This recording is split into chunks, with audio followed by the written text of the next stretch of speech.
ni ukuri yabaye icyitegererezo gikomeye cyane. Nawe uyu munsi wa none niba uri umubyeyi ukaba urwaye urembye cyane uri mu rugo barakwinubiye ngo dore yararembye nta buvuzi yabona, ibyo biba byagushizeho nta hantu wajya, bari kukuhekenyera amenyo, bategereje ko isaha yawe yagera ugapfa bakajya kugushingura, ubundi n'utwara ufite bagasigara batugabana. uyu munsi wa none ni ukuri takambira Uwiteka, umusange upfukame imbere y'igitabo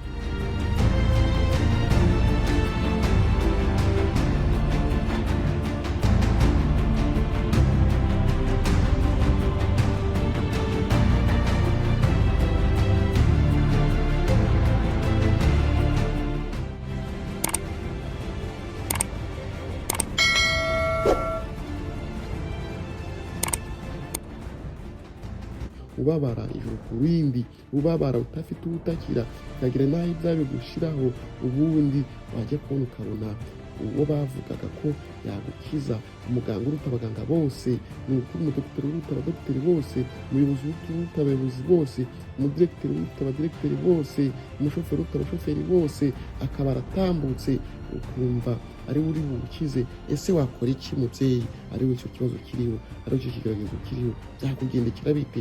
Wakora iki? N'iki wahita ukora? Ese wakangwa n'umubyigano ntabwo uri buhace? Ese wakangwa ngo ni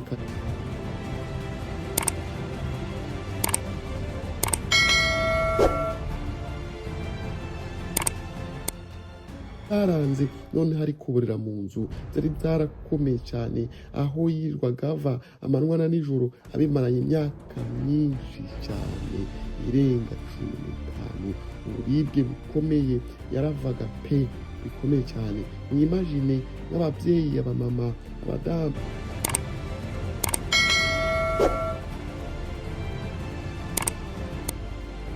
ko iyi si burya tugomba kuyikomeramo kandi tukayiharirwamo umugisha na Yesu Kristo, kugira ngo igihe azagaruka azasange twiteguye kandi tumutegereje neza twemye, kuko tuzi neza inzira iyo ariyo, aho twerekera ngo ni he, kuko twamaze kumenya ndetse no kumusobanukirwa. Yesu Kristo rero nta wundi, ni wa wundi utanga amahoro mu mutima, ni wa wundi ukora uko ashoboye kugira ngo twumve ko byose bishoboka kandi ko yatugira neza isaha iyo ari yo yose. Ndabashimiye cyane, nitwa Jean Marie. Dutange dusenga ubundi dukomeze. Ndagushimye Mana yacu, urakomeye cyane, urahambaye kandi urebera hose icyarimwe, bivuze biraba wateka bigakomera. Nyagasani, urwaye imbere yawe ni ubusa, ni ukuri Kristo ideni imbere ryawe ni ubusa. Yesu Kristo, ibintu byose bikomeye cyane kwihira imbere yawe ni ubusa, ibibazo, ubukene imbere yawe ni ubusa. Benshi tubabajwe n'ibyo ngibyo n'ibindi byinshi bigenda biturwanyiriza mu mutima, bigenda bidubahanya, bikagenda bitwitambika, bigatuma tubura intege nkeya, tukagira intege ni ukuri zitagira aho zatugeza na hatoya. Ari Imana ikomeye cyane kandi turakwizeye neza yuko byose wabikoze kandi bishoboye. Ni ukuri ubwo dupfira ku musaraba wakoze byose, kandi uyu munsi wa none turabibona kandi tukabona yuko nta na kimwe utadukore kandi baratwitangiye bishoboka. Umuntu wese ukurikirana ikiganiro dusaba umugisha kugira ngo Nyagasani abone kandi umubere n'ibindi ndetse n'intambara izamugeza iwawe. Turagushimiye izina rya Yesu Kristo umwami wacu, amen. Yesu Kristo ashimwe kandi ahimbazwe, wowe uduteze amatwi, wowe wakomeje kudukurikirana, wowe ukoze subscribe, tugusabire umugisha ku Mana kuko wahisemo neza. Ahangaha niho uzarongera ibyiza byose wifuza kandi bikakugirira umumaro ndetse ukageza aho wifuza, ugatera intambwe ikomeye cyane. Yesu Kristo rero ni umwami ukomeye kandi ahora aturebana icyoroshye, ahora atwitaye, ahora yiteguye kudukiza ndetse no kudufasha mu bibazo, mu makuba tuba turi kumwe nayo ya buri munsi, kuko turi mu isi y'ibibazo, turi mu isi aho dutereganwa twerekera inzira imwe, ariko bamwe bagenda basukuma, abandi babakurura byanga, abandi bapfira mu nzira, abandi bacika intege, abandi biyahura, abandi bajya mu biyobyabwenge, abandi bajya mu ngeso mbi n'ibindi bidahesha Imana icyubahiro. Niyo si dutuyemo ni isi yirirwa twirukankana buryo bw'insazi cyane, ni isi ikomeye, ariko birasaba mugenzi kugira ngo wihangane kandi ikigeragezo ushobora kuba urimo uyu munsi wa none ugomba kukihanganira ugasubika burya niyo musaraba ufite kugira ngo ubashe nyine kuwikorera, ubundi nubasha kubyihanganira iteka Imana nawe azaza kugusubiza, nyamara kugusubiza nuko ubone agakiza k'iteka, ubundi uzata hejuru n'abandi bose bazaba bararikoreye.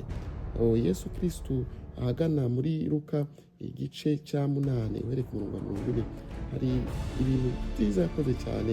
Yesu yakoze igitangaza gikomeye cyane, ni ukuri yakoze imirimo myinshi ikomeye cyane, aho uyu munsi wa none natwe ni ukuri tumusenze tukamwizera tukamugira icyizere gusa, kandi tugatitiriza tukihangana tutitaye ku gihe bimaze, tutitaye ngo ngewe maze iminsi myinshi cyane mu kigeragezo, ngo ngewe narasenze byaranze, ngo ngewe dore maze igihe kirekire ndwaye uburwayi bungana gutya, maze igihe kirekire ndwaje, maze igihe kirekire ndi guhomba, maze igihe kirekire ndi mu bucakara, maze igihe kirekire ndi mu kazi ariko kugira mbone poromosiyo byaranze, maze igihe kirekire ndi kwinginga kugira ngo mbone ibyo nakora byaranze.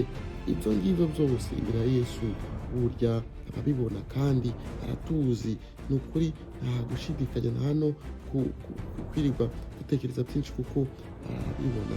Aho icyo bisaba, icyo dusabwa ni iki? Turasabwa kuba maso ndetse no kwihangana tukagenda bucece mu kigeragezo. Yego twambaye umubiri turaribwa cyane, tukababazwa bikomeye cyane kuko nyine inyama n'amaraso twambaye kandi birababazwa, ni ukuri niyo mpamvu turi abantu kandi tugafesa ibibazo bigiye bitandukanye.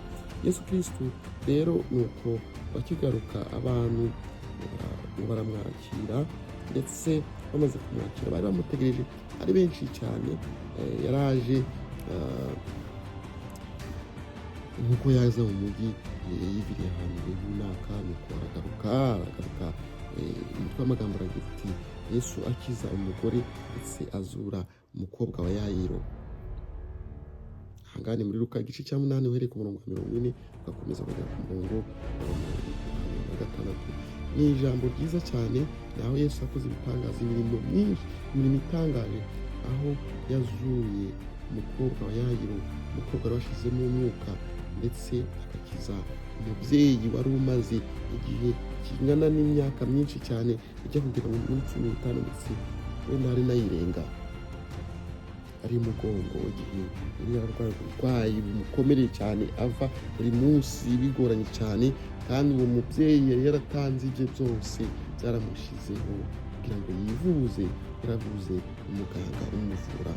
Nuko na Yayiro nawe rero yari umukuru w'isinagogi, kuko waba uri umukuru w'urusengero, ukora ibishoboka byose usengera abantu, ariko ni ukuri bitewe no kudafite ububasha bwo kwikiza, bitewe no kudafite ububasha bwo kuzura, ukeneye ubufasha bwa Yesu Kristo ngo nawe akugire neza. Uyu munsi rero wa none, naho waba ukomeye, naho waba woroheje, ukeneye Yesu Kristo ngo utabare. Yayiro yari akomeye cyane, yari umukuru w'isinagogi, yari umukuru w'itorero, ndetse yarasengaga pe bishoboka, kandi yari umuntu w'icyubahiro, ariko ubundi yarakeneye ubufasha bwa Yesu Kristo. Aho uri hose, aho uherereye hose, ni ukuri ukeneye ubufasha bw'Uwiteka Imana, ukeneye Yesu Kristo ngo agutabare, ukeneye Yesu Kristo ngo abane nawe, agukize mu bibazo byo wahura nabyo byose. Niba urwaje, niba wahombye, niba akazi byakunaniye, byagucanze, niba hari ibyasobanye udashoboye gusobanukirwa, ibyo byose Yesu Kristo arabishoboye. Reka rero kwikomanga mu gatuza, ushakishe inzira hirya no hino izidashoboka ngo wicire inzira, uvuga uti ndabyikorera. Niwicira inzira ndabizi ko ibyakubaho byo ni akaga gakomeye, ahubwo sanga Yesu Kristo, ubundi umukora imitwaro yawe yose arakuvura, kandi arakuvura neza, ukiza guhereza igisubizo kijyanye n'ibibazo byawe. Numwizera inzira nawe wayimenye iyo ariyo, ubundi azakwitangira ndetse agufasha. Nuko rero Yayiro nawe yarabimenye muri abo ngabo hamwe n'uwo mugore, nuko bose baza muri uwo mubyigano, baraza baramanuka. Nuko Yesu Kristo yari kumwe n'uwitwa Petero ndetse na Yohana n'abandi bagenzi be, aho ngaho bari bashagaye Yesu Kristo mu mubyigano, mu muvundo mwinshi cyane. Nuko Yayiro nawe aramanuka amwikubita imbere. Mu gihe akiri muri ibyo ngibyo, haza noneho umugore urembye kurushaho, yararembye cyane, ni ukuri bimugoye cyane, ari mu buribwe, ibyo byaramushyizeho, ari kwirukanga imisozi, ari kujya kwivuza, ari gupfundikanya byaranze, noneho ari kuborera mu nzu. Byari byarakomeye cyane, aho yirirwaga ava amanywa na nijoro, abimaranye imyaka myinshi cyane irenga 15. Uburibwe bukomeye yaravaga pe, bikomeye cyane. Mwimagine n'ababyeyi, abamama, abadamu, iyo muri mu gihe gikomeye cyane cy'umugongo, uburyo muba muribwa mukomeye, noneho reba kuyimarana imyaka 15, umunsi ku wundi ubabara, ijoro ku rindi ubabara, udafite ubutakira, ukagira n'aho ibyawe gushiraho. Ubundi wajya kubona ukabona uwo bavugaga ko yagukiza, umuganga uruta abaganga bose, ni ukuri umudogiteri uruta abadogiteri bose, umuyobozi uruta abayobozi bose, umudiregiteri uruta abadiregiteri bose, umushoferi uruta abashoferi bose, akaba aratambutse, ukumva ari we uri bukize. Ese wakora iki mubyeyi? Ariwe icyo kibazo kiriho, ariwe icyo kigeragezo kiriho, byakugendekera bite? Wakora iki? N'icyo wahita ukora? Ese wakangwa n'umubyigano ngo ntabwo uri buhace? Ese wakangwa ngo ni kare kare ntabwo wazinduka kare? Ese wakangwa nijoro? Ni ukuri waca ibiti n'amabuye ukagenda ugashaka ubuvuzi aho bishoboka ari hose, kugira ngo ugukize, agukure muri ubwo buribwe muri igihe kirekire. Umubyeyi rero ni ukuri yabaye icyitegererezo gikomeye cyane. Nawe uyu munsi wa none, niba uri umubyeyi ukaba urwaye urembye cyane, uri mu rugo, barakwinubiye ngo dore yararembye, nta buvuzi yabona, ibyo byagushizeho, nta hantu wajya, bari kukurekenyera amenyo, bategereje ko isaha yawe yagera ugapfa bakajya kugushingura, ubundi n'utwara ufite bagasigara batugabana. Uyu munsi wa none ni ukuri takambira Uwiteka, umusange, upfukame imbere y'igitanda cyawe, umuganyire, umurire, umuvuge uti databuja, maranye igihe kirekire iki kigeragezo, maranye igihe kiri uburwayi, maranye igihe kirekire, ni ukuri ububabare ntabaragiza. Ni ukuri wiyambaza Uwiteka Imana Yesu Kristo, umwizere, umugirire icyizere kuri iyi nshuro, nurangiza upfukame usenge umubwire uti ndaje databuja riza. Nta muganga n'umwe ukurusha, dore ibyanjye byanshizeho, narirukanze mu bapfumu, nirukanga mu bantu, abakonikoni n'abavuzi bagiye batandukanye, ariko nabuze umuti.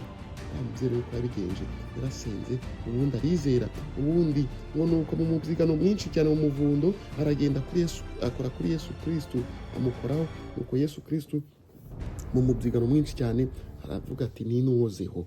Akimara kuvuga ngo ninuwozeho, nuko bagenzi ba Yohana ndetse na Petero bari bari aho ngaho, ndetse na Petero ubwe bababwiye Yesu ati databuja, ahangaha hari mu mubyigano, turi mu muvundo, bimeze nabi cyane, barakubyiga, bari kukubyiga. Nuko Yesu Kristo ntiyacika intege, ageze aravuga ati ngewe hari umuntu wozeho, kuko numvise hari imbaraga insohotsemo, hari imbaraga imvuyemo. Yesu Kristo numukoraho, hari imbaraga iri bumusohokemo, numusenga hari imbaraga iri busohoke, hari imbaraga iri bukugereho, ubundi ni ukuri ugakizwa uburwayi bwawe, akababaro wari ufite kakavaho mu izina rya Yesu, ubundi ukumva urakize, kandi utirukanse ujya mu misozi, utajya gushaka abapfumu, utajya gushaka abakumaraho imitungo, utajya gushaka abari kukurya, abari kukurya uhagaze bakakurya utwawe, bari kukuvura kandi batakuvuye.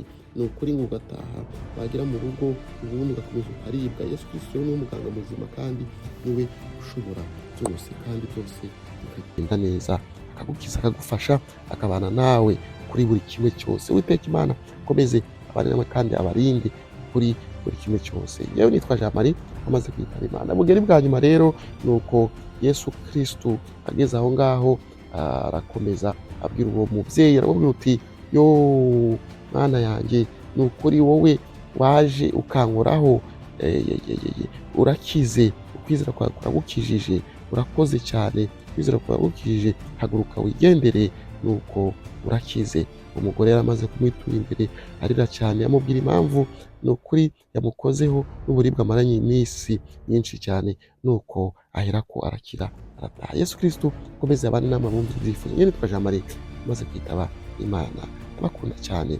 Nuko rero mu kanya gatoya na Yayiro nawe araje, ahageze azanye n'ikibazo cyiwe cy'umwana wari urembye, nuko abantu barakongoboka baramanuka baramubwira ati yo reka kwirirwa urusha umwigisha, ni ukuri yapfuye umukobwa wawe yamaze gushiramo umwuka. Yesu Kristo nuko arabareba arabitegereza aravuga ati ntabwo yapfuye ahubwo yasinziriye. Nuko baraseka baratangara cyane. Nuko Yesu Kristo nawe arabitegereza atangajwe n'uburyo ki batizeye, arabareba arabihorera. Nuko ahamagara Yayiro aramubwira ati ngwino tugende bombi na Petero na Yakobo. Nuko bageze aho ngaho binjira mu nzu bonyine. Nuko umwana Yesu Kristo aramubwira ati mukobwa kanguka. Nuko umukobwa umwuka umusubiramo, igitangaza kindi kiba kirakoretse. Nuko abantu baratangara cyane. Yesu Kristo arabwira ati rero umugaburire, mufungurire, umuhe ibyo kurya, umwambike neza, ubundi arakize mu izina rya Yesu. Nuko arabinginga arabwira ati ntimubwire umuntu n'umwe mubibwira. Nitwa Jean Marie amaze kwitaba Imana iri mutima cano, kandi niba warakoze subscribe uba agaciro gakomeye cyane. Ndabakunda, reka uzasubire naho ubutaha. Yesu Kristo ndagushimiye cyane kubw'ikiganiro cyiza ndetse n'ibitangaza wakoze, ugakorera agakobwa ka Yayiro ndetse ugakiza n'uriya mubyeyi byari byaracanze cyane. Ari benshi isaha baremerewe cyane, barwaye amaze igihe kirekire barenze. Kristo batabare, utita ku mubare w'ibigeragezo bafite, utita ku minsi bimaze, nyagasani ubakize ko bababaye. Ndagushimiye cyane kuko hari umwe uri bukire bwawe, kandi ubu dukurikiye wakoze subscribe nawe mutabare mu izina rya Yesu Kristo umwami wacu, amena. Izashimwe. Nitwa Jean Marie maze kwitaba Imana iri mutima cano. Subscribe none hanga nutarayikora waratinze.